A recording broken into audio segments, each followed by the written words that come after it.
and then talk about what's going to happen as well. So my first question to you, Mike, is Ed's decision to leave the show, Ed China. What does it mean to you, and what does it mean to Wheeler Dealers? Well, it meant a lot, actually. You know, it was quite... it broke my heart at first. Ed decided to leave the show possibly a few years ago, if I was to be honest with you. But we've been making it for the last few years, and we've thoroughly enjoyed it. We have a great working relationship. We've built some amazing cars. I'm incredibly proud of what we've done together. We've taken a small show and made it a global phenomenon. But Ed wants to pursue other projects, and he wants to pursue other programs, and I can't stop him doing that. That's what he wants to do. He wants to break free from the workshop at Wheeler Dealers, and he wants to move on to other things. So he decided back in July, must have been around June or July last year, that Wheeler Dealers wasn't for him anymore. So not in the last few weeks? Not in the last few weeks, no. It's been going on for quite a while, right. And we tried to reason with Ed, but no, he wanted to move on to other things. He said that the reason he wanted to leave is for certain reasons, which nobody can understand, but he's left. He gets the full support, love, admiration of both me, all the team at Wheeler Dealers, and I am a big Ed China fan, and I'm very excited to see what comes up next with Ed. I'm looking forward to seeing those orange gloves working their way again on some engine, some gearbox, and I think ultimately it's good news, because we're now going to get another show about car restoration, car building, car engineering with Ed. So it's been a bitter pill to swallow. Yeah. The last 7 months. It's all come out in the last 2 weeks, because we've had to decide what we're going to do with the show and the future of the show. But as I say, good luck to Ed. I wish him all the best. We're still very good friends. We still remain very good friends. He's here actually at the XCP stand today, and I wish him all the best. My daughter loves Wheeler Dealers, and when I told her that Ed was leaving, she said, "Are they still friends?" And that was the most important thing. I know it's important. That's the most important thing to her. It's important to people to think that we haven't had an argument and broken up. It's not like a divorce. Yeah. In fact, Ed recommended Ant for the job, you know, indirectly, and I've known Ant for quite a few years. And when they gave me a choice, Discovery Channel, and it's quite a simple choice. The choice is this: Ed's going. Do we quit the show? Do we end it? Or do we carry on? And I've dedicated 13 years of my life to this show. Literally, I've lost lots of friends along the way. I've missed my daughter's upbringing. I've missed weddings, anniversaries, funerals, cancer in the family. I've missed all kinds of things in the pursuit of making an entertaining car show and making it a big global success. And I've given up a lot for the show, and I thought there's no way that I can give it up. You know, this is my life. It's not my fault. The mechanic wants to leave. You know, if the mechanic wants to leave, great. That's good luck to him. He's on to other things. But for me, I want to continue. So I have known Ant for about 5 years. Me and Ant met right here, actually, at the NEC. We both share the same passion, the same enthusiasm, the same love for classic cars. And Ant is the same as me. He's just a normal, utter, regular guy who happens to be an amazing car builder and top mechanic. We're incredibly good friends, and we're all friends together. And when they said to me, well, if we was to go again, who is going to replace Ed? It was a no-brainer. It was immediately Ant Anstead for me.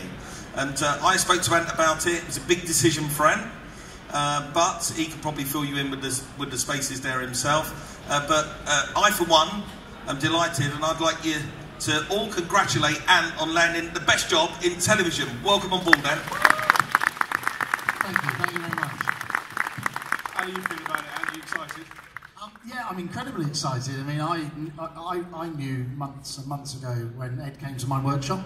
He came with his wife and told me, said, look, I've made the decision to leave, and I'm a huge fan of Ed China, and we're all friends as well. So I have to, as his friend, support him in his decision. And at that point, no, I didn't want to join the show. I was doing other stuff on TV. I have a big car business. I've got family in the UK. I have 2 young children. And then you realise that actually Mike's right. The show has 2 choices. Stop, which as a car fan, and I'm a car watcher, I watch all car shows. I want to be spoilt for choice. I want as much car content on the telly as possible. And I don't gauge it. I don't say, well, that's good. If I don't like it, I'll watch another car content. that's the great thing about the TV that we have nowadays. I mean, in your days, sir, there was only 4 channels. I remember black and white. Actually, in your day, there was only 4 channels. Right. But now we want to be sport for choice. We want to have a big menu, big access, loads of TV. I'm excited to see what Ed does. And I'm equally as excited to put in my spin onto what is the oldest, most traditional, authentic classic car restoration show. Okay, I've got a tough question for you then.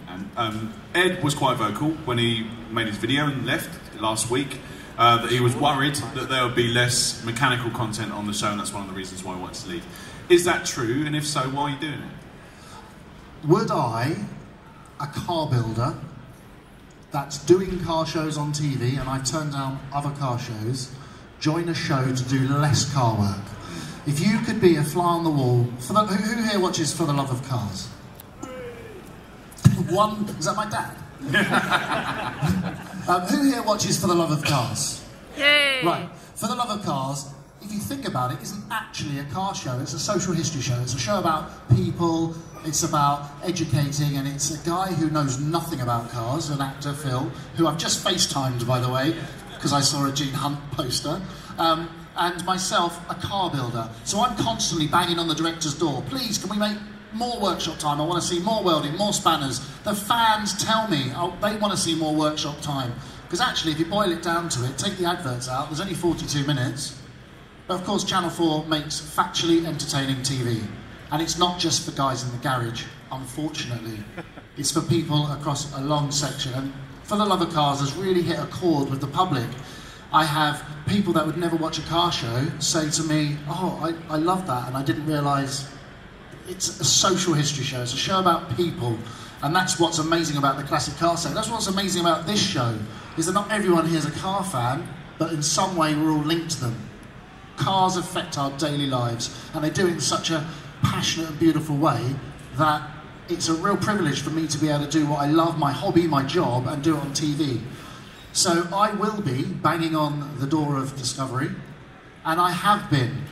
Negotiating terms for the biggest car show in the world is a difficult thing. It doesn't happen overnight, and it all boils down to credibility, time in the workshop, and I have promises with Discovery, Discovery have promises with me.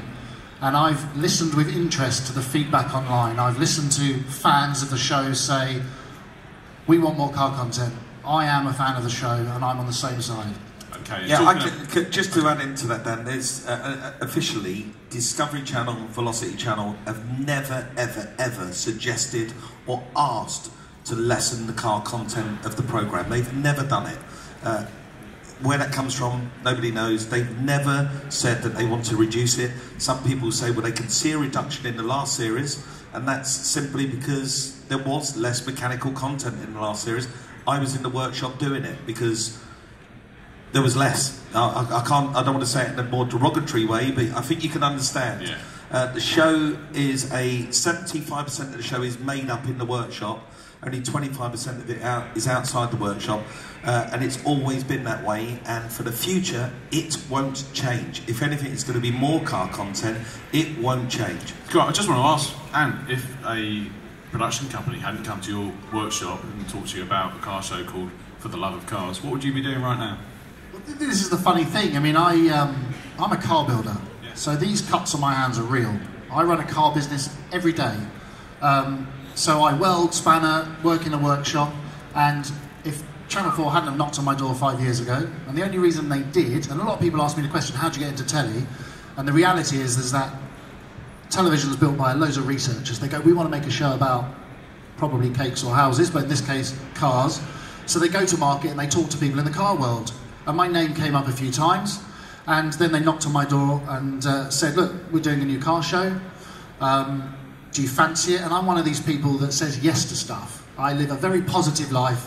I love cars. I love saying yes to stuff. I love doing stuff like this, and I said yes. And I never ever, 5 years ago when I started that, I never ever believed that I would be doing what I love doing on telly. I don't get involved with that celebrity rubbish. I'm just a car builder. And now I'm excited about the opportunity of being a mechanic, because I'm just a mechanic, on the world's biggest car format.